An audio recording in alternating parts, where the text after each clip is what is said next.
નમસ્કાર મિત્રો, જય હિન્દ। હું છું ડીને ચૌધરી। ફરી એકવાર આપ સર્વેનું સ્વાગત છે આપ સૌની સહિયારી યુટ્યુબ ચેનલ ડીઆર ગુજરાતીમાં। તો મિત્રો, આ વિડીયોની અંદર ખાસ વાત કરીશું શાળા સહાયક ભરતી 2025 અંતર્ગત। મિત્રો, આખરે એની જાહેરાત પણ આવી ગઈ છે, એમનો પરિપત્ર પણ આવી ગયો છે।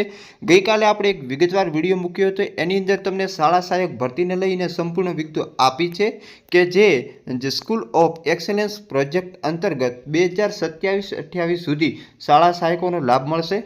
રાજ્યની જે સરકારી પગાર કેન્દ્ર શાળા છે એની અંદર કોમ્પ્યુટરના જાણકાર એવા શાળા સહાયકની ભરતી કરવામાં આવશે।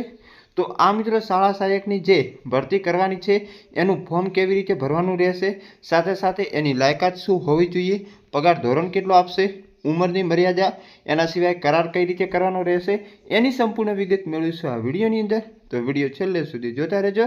ચેનલ પર નવો તો સબસ્ક્રાઈબ કરી બેલ આઇકન પ્રેસ કરી દો અને આવી જ અવનવી માહિતી મેળવવા માટે અમારું વોટ્સઅપ ગ્રુપ, ટેલિગ્રામ ગ્રુપ અને વોટ્સઅપની જે ચેનલ છે એ જોઈન ના કરી હોય તો તમે કરી શકો છો, જેની અંદર તમને ઘણી બધી માહિતી મળશે। સાથે સાથે યુટ્યુબ ચેનલ સબસ્ક્રાઈબ ના કરી હોય તો એ પણ તમે કરી શકો છો, જેના કારણે પણ તમને નોટિફિકેશન મળતી રહેશે। તો ચાલો વિડીયો શરૂ કરીએ।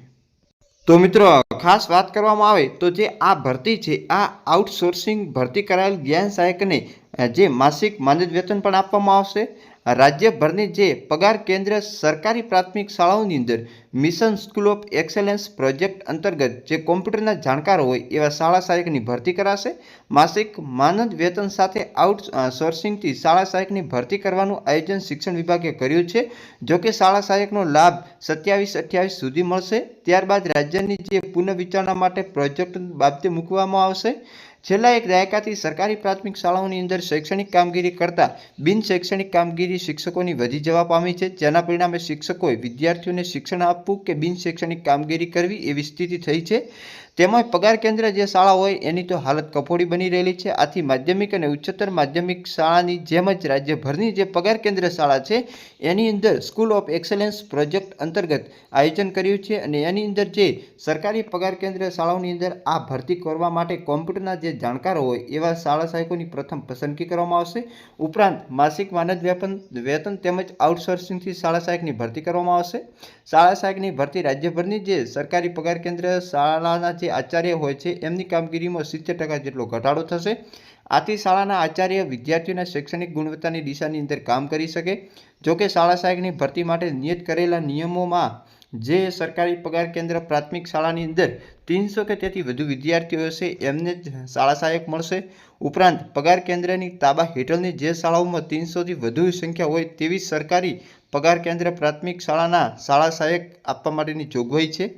શાળા સહાયકની ભરતી માટે નિયત કરેલ નિયમોની ખરાઈ જિલ્લા પ્રાથમિક શિક્ષણ અધિકારી તેમજ શહેરી વિસ્તારોની શાસના અધિકારી દ્વારા કરવાની રહેશે। શાળા સહાયકને માનદ વેતન પેટે 21,000 રૂપિયા બેંક ખાતા મારફતે ચૂકવવામાં આવશે। પગાર કેન્દ્ર શાળામાં જ નહીં પરંતુ સામાન્ય સરકારી શાળાઓમાં બિન શૈક્ષણિક કામગીરી કરવા માટે શાળા સહાયકની ભરતી કરવામાં આવે એવું શિક્ષકોની અંદર ચર્ચા જોવા મળી છે। સાથે સાથે બિન શૈક્ષણિક કામગીરી જે વધી જવાના કારણે જે આ બિન શૈક્ષણિક સ્ટાફ તરીકે શાળા સહાયકની ભરતી કરવામાં આવી છે। તો અમે મિત્રો જોઈએ આપણે એની અન્ય વિગતો। તો મિત્રો, તમને ખાસ જણાવી દઉં કે પરિપત્રની કાલે જ મેં વિગતો આપી છે, એટલે આપણે વિડીયો ઘણો લાંબો નહીં બનાવશું। જેની અંદર શૈક્ષણિક લાયકાતની અંદર વાત કરવામાં આવે તો માન્ય યુનિવર્સિટીના કોઈ પણ શાખાની અંદર તમે સ્નાતક એટલે ગ્રેજ્યુએશન પ્લસ બીએડ હોવું જોઈએ। વય મર્યાદા તો 38 વર્ષથી વધુ ના હોવી જોઈએ।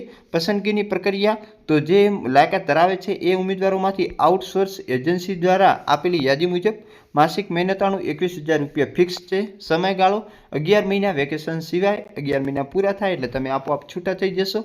શાળા સહાયક સાથેનો કરાર, શાળા સહાયક સાથે કરાર જે આઉટસોર્સ એજન્સીઓ કરશે।